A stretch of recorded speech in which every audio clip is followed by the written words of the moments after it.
War which we can see. तो आज US और चाइना के बीच में हो रही है ऐसी वॉर जिसको हम देख सकते हैं, क्योंकि ये कोई नॉर्मल वेपन्स आर्मी या फिर एयरफोर्स वाली वॉर नहीं है। This is the chip war. ये वाले चिप्स नहीं, ये वाले chip, because this chip which is smaller than your finger tip is literally ruling this entire world, because it is the next golden oil and this chip is everywhere. Seriously let me tell you. तो आज आपके smartphone से लेकर NASA के space station तक, आपके TV में, refrigerator, washer, dryer, mixer, microwave, laptop, PC, हर एक इलेक्ट्रॉनिकल डिवाइस में ये चिप यानी कि सेमीकंडक्टर है। And this is why this small chip is the next big thing in geopolitics. But why the hell this chip is so important? आखिर इसमें ऐसा क्या खास है? तो आज ये चिप सिर्फ इलेक्ट्रॉनिकल डिवाइसेस जैसे कि स्मार्टफोन, टीवी और रेफ्रिजरेटर और कंप्यूटर तक ही सीमित नहीं है, बल्कि super advance military weapons, missiles, rocket launcher, satellites और तो और न्यूक्लियर वेपन्स भी इस चिप की वजह से आज बनाए जा रहे हैं। और अब इसीलिए छोटी चिप इतनी ज़्यादा इंपॉर्टेंट यहाँ पर रखती है। तो अब अगर आपको ये समझ में आ गया है कि आखिर इस चिप की इंपॉर्टेंस क्या है, तो आइए जानते हैं इस वीडियो में कि how US has become semiconductor hub, how Taiwan is secretly ruling this entire world, and why the hell two superpowers like China and USA got into this small chip war। आखिर China और USA जैसी दो बड़ी super पावरें इस छोटी सी chip के लिए क्यों लड़ने लग रही हैं? And friends, at the last, what are the three most valuable geopolitical lessons which we can learn from this incredible insane case study of chip war? So let's start this video।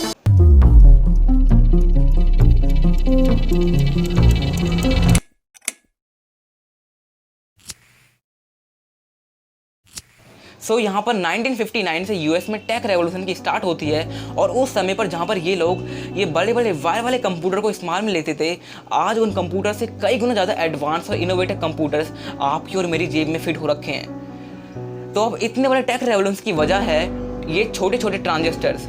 तो ये transistor इन chip का बहुत ही अहम हिस्सा है, और इस chip से ये सारे इलेक्ट्रॉनिकल डिवाइसेस रन होते हैं, और आज की डेट में ये ट्रांजिस्टर ही मॉडर्न एज कंप्यूटर्स है। तो इन चिपों में जितने ज़्यादा ये ट्रांजिस्टर फिट होंगे, उतने ही ज़्यादा टेक्नोलॉजिकल एडवांसमेंट और उतने ही ज़्यादा फास्टर और एफिशिएंट डिवाइसेस हमको देखने को मिलेंगे। और अब यहाँ से मैजिक स्टार्ट होता है। तो धीरे धीरे ये chip new age super power बनती जा रही है। तो 1970s और 80s में बहुत सारी अमेरिकन टेक कंपनीज इस्टेब्लिश हुई, जैसे कि आप जानती हैं इंटेल, माइक्रोसॉफ्ट और एप्पल, और इसकी वजह से टेक रेवोल्यूशन बूस्ट हुआ, और जो माइक्रो चिप्स मेकर्स भी हैं उन वो भी बहुत हद तक फॉर्म यहाँ पर हो गए।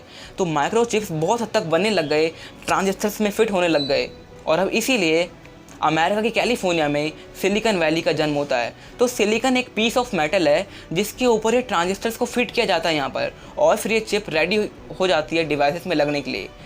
तो 1980s तक अमेरिकन्स ऑलरेडी 3 लाख से ज़्यादा ट्रांजिस्टर्स इस छोटी सी चिप के अंदर फिट कर चुके थे, और जिसकी वजह से ये टेक रेवोल्यूशन बढ़ता ही चला गया, और जितने भी बड़े बड़े डिवाइसेस थे वो छोटे होने के साथ साथ और ज़्यादा एफिशिएंट और एडवांस होते ही चले गए और फास्ट होते ही चले गए। और ऐसे ही देखते देखते अमेरिकन टेक वर्ल्ड में एक रेस लग जाती है इन चिप के अंदर ज़्यादा से ज़्यादा ट्रांजिस्टर फिट करने की। तो 2010 तक अमेरिकन ऑलरेडी 1 बिलियन से ज़्यादा ट्रांजिस्टर्स इन छोटी सी चिप के अंदर फिट कर चुके थे। 1 बिलियन से ज़्यादा ट्रांजिस्टर्स इस छोटी सी चिप में। तो यहाँ पर ये जो ट्रांजिस्टर्स हैं ना, ये आपके डीएनए सेल से भी छोटे हैं, जो कि इन बिलियंस ऑफ के अमाउंट में इस छोटी सी चिप के अंदर फिट किए जा रहे हैं। तो अब इन्हीं की वजह से जो बड़े बड़े कंप्यूटर्स जो फर्स्ट मून लैंडिंग के लिए अपोलो 11 मून लैंडिंग में इस्तेमाल किए गए थे, उनसे कई गुना ज़्यादा इनोवेटिव और एडवांस टेक्नोलॉजी वाले कंप्यूटर्स 1990s तक हर एक अमेरिकन के घर घर तक पहुंच गए थे। And this is called the great American tech revolution, and that is how America became the semiconductor hub. And we are calling it iPhone। तो अब जैसे जैसे टेक रेवोल्यूशन इंक्रीज हुआ अमेरिका में, वैसे वैसे अमेरिकन माइक्रोचिप्स मेकर्स कंपनीज की problem बढ़ती ही चली गई, क्योंकि जैसा कि मैंने बताया कि जो माइक्रोचिप्स को इन्वेंट करने का, प्रोड्यूस करने का पूरा प्रोसेस है, तो इसमें अमेरिका इनको ईजिली डिज़ाइन और इनके सॉफ्टवेयर तो बिल्ड कर लेता था, लेकिन तो एट दी एंड इनको जो मैन्युफैक्चर करना है ये अपने में ही बहुत ही टीडियस और एक्सपेंसिव काम है, जिसमें बहुत हद तक इनकी सिर्फ मैन्युफैक्चरिंग फैक्ट्री ही इस्टेब्लिश करने में, सेटअप करने में billions of dollars in company के लग जाते हैं, और फिर इस चिप के अंदर ये ट्रांजिस्टर फिट करने में बहुत ज़्यादा पैसा लगता है और बहुत ज़्यादा टाइम भी खपता है।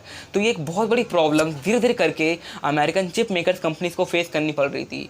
और अब इस गोल्ड रश की लहर, इस चिप गोल्ड रश की लहर ईस्ट एशियन डेवलपिंग कंट्रीज तक भी पहुंच गई थी। और इस गोल्ड रश, चिप के गोल्ड रश में एंट्री होती है जापान की। तो यहाँ पर जापान ने भी बहुत सारी माइक्रो चिप्स कंपनीज को अपने यहाँ एस्टैब्लिश किया और धीरे धीरे बहुत ही कम दामों में, चीप रेट्स में ये माइक्रो चिप्स को सेल करने लग गए, वो भी अमेरिका को। तो यहाँ पर अमेरिका जो जापान से ये माइक्रो चिप्स बाय कर रहा था, यहाँ पर अमेरिका ने बोला अबे साला, ये तो हमें को कॉम्पिटिशन देने लग रहे हैं। और जापान की ग्रोथ और इकॉनमी बूस्ट अमेरिका से देखा नहीं गया और इसलिए अमेरिका ने जापान से चिप्स बाय करना बंद कर दिया, उनके ऊपर 100% टैक्स लगा दिया और जापान का धंधा बंद। और अब यहाँ पर जापान के अलावा एक दूसरे प्लेयर की इस गोल्ड रश में एंट्री होती है और वो था ताइवान।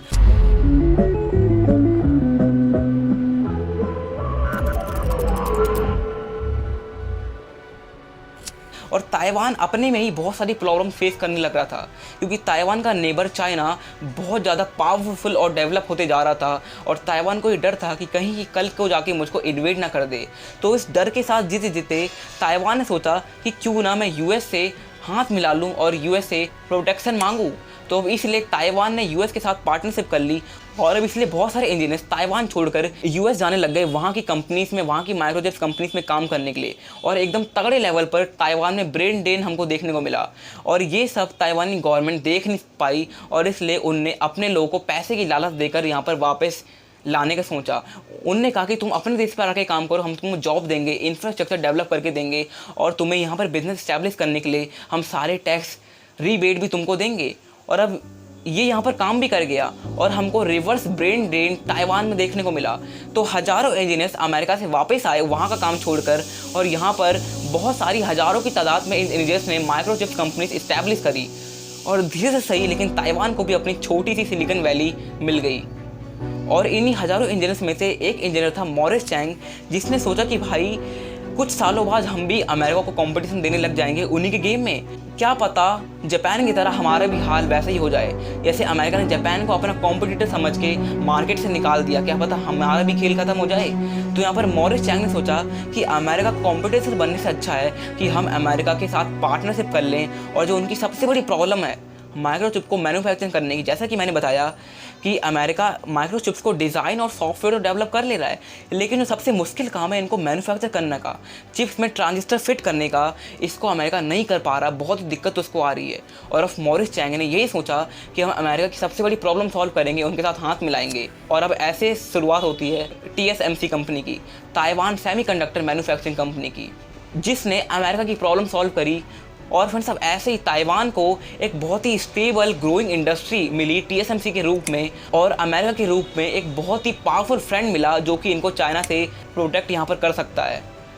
तो यहाँ पर आज की डेट में पूरे वर्ल्ड की 92% एडवांस माइक्रोचिप्स ताइवान में बनने लग रही है और इसके लिए US जो कि इनका सबसे बड़ा कंज्यूमर है, वो इनके ऊपर बहुत ही हद तक डिपेंडेंट और रिलायंट हो चुका है। और आपको तो पता ही कि जियोपॉलिटिकल वर्ल्ड में कोई एक बड़ी सुपर पावर किसी कंट्री के ऊपर अगर डिपेंडेंट है तो कितना वाला गेम हमको देखने को यहाँ पर मिलता है।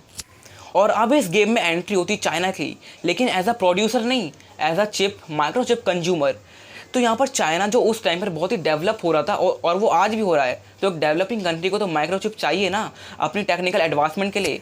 तो यहाँ पर चाइना बहुत बड़ा सुपर जाइंट कंज्यूमर बन गया माइक्रोचिप का और ताइवान से उनकी 40% चिप तो सिर्फ चाइना ही यहाँ पर बाई करने लग रहा है। और अगर मैं यहाँ पर पूरी इन माइक्रो चिप्स की मैन्युफैक्चरिंग से लेकर सेलिंग तक की सप्लाई चेन आपको समझाऊं तो यहाँ पर US का सबसे मेन इंपॉर्टेंट हिस्सा यहाँ पर है। तो यहाँ पर US इन चिप्स को डिज़ाइन करता है और सॉफ्टवेयर इनके लिए बिल्ड करता है। और सेकंड यहाँ पर जापान इन चिप्स में के लिए केमिकल डेवलप करता है। और थर्ड और मोस्ट इम्पॉर्टेंट हिस्सा इस पूरी मैन्युफैक्चरिंग सप्लाई चेन में है ताइवान का, जो कि सबसे मुश्किल काम करता है इन चिप्स को मैन्युफैक्चर करने का, इन चिप्स के अंदर ट्रांजिस्टर फिट करने का, जो कि सबसे ज़्यादा टीडियस और एक्सपेंसिव काम है। और यहाँ पर चाइना जो कि बहुत ही बड़ा कंज्यूमर है इस सप्लाई चेन में और बहुत ही जाइंट कंजम्पशन ये यहाँ पर करने लग रहा है। ये प्रोड्यूस नहीं करता, ये कंज्यूम करता है। तो यहाँ पर अगर हम चाइना की स्टैंड से देखें तो यहाँ पर चाइना के लिए चिप्स बहुत ही ज़्यादा इंपॉर्टेंट है, ना कि सिर्फ उसके टेक के लिए, बल्कि चाइना इन चिप्स को अपनी मिलिट्री एडवांसमेंट के लिए, मिलिट्री डेवलप करने के लिए भी इनको इस्तेमाल में करने लग रहा है। और यहाँ पर चाइना एक बहुत ही खतरे की कंडीशन में, क्योंकि यहाँ पर चाइना इन चिप्स के लिए ताइवान के ऊपर डिपेंडेंट है, जिसको कि वो इन्वेट करना चाहता है टाइम पर। और यहाँ पर ताइवान इन चिप्स को मैन्युफैक्चर करने के लिए यूएस के ऊपर डिपेंडेंट है। तो यहाँ पर इनडायरेक्टली हमको देखने को मिलता है कि चाइना जो कि बहुत बड़ी सुपर पावर है, वो एक दूसरी बड़ी सुपर पावर यूएस के ऊपर डिपेंडेंट है अपनी मिलिट्री और टेक के लिए। और जैसा कि आपको मैंने बताया है कि जियोपॉलिटिकल वर्ल्ड में अगर एक बहुत बड़ी सुपर पावर दूसरी सुपर पावर के ऊपर डिपेंडेंट है किसी चीज़ के लिए, तो यहीं पर तो सबसे ज़्यादा मज़ा आता है जियोपॉलिटिकल वर्ल्ड में। तो अब यहाँ पर यूएस का तो बहुत तगड़ा लेवरेज है चाइना के ऊपर, और यूएस सोचता है कि भाई मैं तो बहुत ज़्यादा पावरफुल हूँ, यहाँ पर मैं तो इतने ज़्यादा टेक्निकल एडवांसमेंट में आ गई हूँ, चाइना तो पूरा डिपेंडेंट है मेरे ऊपर। लेकिन अब यहाँ पर चाइना भी बेवकूफ़ नहीं है। तो यहाँ पर चाइना ने अपना दिमाग लगाया और यूएस की माइक्रोचिप टेक का इस्तेमाल करके चाइना ने अपनी मिलिट्री और टेक को इतना डेवलप कर लिया कि यूएस देखता ही रह गया। और जब तक यूएस को जानकारी मिली, जब तक यूएस को पता चला कि अबे भाई चाइना तो हमारे ही नाक के नीचे से हमारे टेक का इस्तेमाल करके अपनी मिलिट्री हमारे अगेंस्ट डेवलप करने लग रहा है, तब तक तो चाइना एक बहुत बड़ी मिसाइल लॉन्च भी कर चुका था। Well, jokes apart. तो यहाँ पर यूएस सोचता ही रह गया कि मैं तो बहुत बड़ा चिप का प्रोड्यूसर हूँ, मैं तो इस इंडस्ट्री में लीडर हूँ, और मेरे से बड़ी और स्ट्रॉन्गर आर्मी तो पूरे वर्ल्ड में किसी की है ही नहीं। लेकिन जब इनको पता लगा कि अबे यार चाइना तो हमारी नाक के नीचे से हमारे टेक का इस्तेमाल कर रहा है खुद की मिलिट्री डेवलप करने के लिए, तब यहाँ पर जो बाइडन की आंखें खुलती है, वो नींद से उठते हैं और सीधा ये सब मामला देखने के बाद वो बहुत बड़े बड़े स्टेप्स यहाँ पर लेते हैं और बहुत सारे रूल्स एंड रेगुलेशन चाइना के ऊपर थोप देते हैं और माइक्रोचिप्स की कंप्लीटली ट्रेड चाइना के साथ बंद कर देते हैं। और चाइना को चिप देना जो बाइडन अमेरिका बंद कर देता है, और इससे ताइवान को भी बहुत ज़्यादा लॉस देखने को मिलता है। तो यहाँ पर इससे सिर्फ चाइना और ताइवान को ही लॉस नहीं है, इससे अमेरिकन चिप मेकर कंपनीज को भी बहुत बड़ा लॉस यहाँ पर देखने को मिल रहा है, क्योंकि जो इन चिप मेकर कंपनीज का सबसे बड़ा कंज्यूमर, सबसे बड़ा कस्टमर है, वो तो खुद चाइना ही है। तो यहाँ पर अगर चाइना ही बाय करना बंद करेगा तो इनका क्या होगा। और यहाँ पर पूरे चिप मेकर इंडस्ट्री की सिर्फ एक कंपनी, अगर एनवीडिया की बात करूँ तो सिर्फ एनवीडिया ने अपने सिर्फ एक क्वार्टर में $400 मिलियन से भी ज़्यादा का लॉस यहाँ पर बुक कर लिया है, सिर्फ इस एक स्टेप की वजह से जो बाइडन के। तो यहाँ पर शॉर्ट टर्म में इन कंपनीज के लॉस को रिकवर करने के लिए यहाँ पर अमेरिकन गवर्नमेंट ने इनको बिलियंस ऑफ डॉलर्स की रिबेट दिए, पैसा दिया है।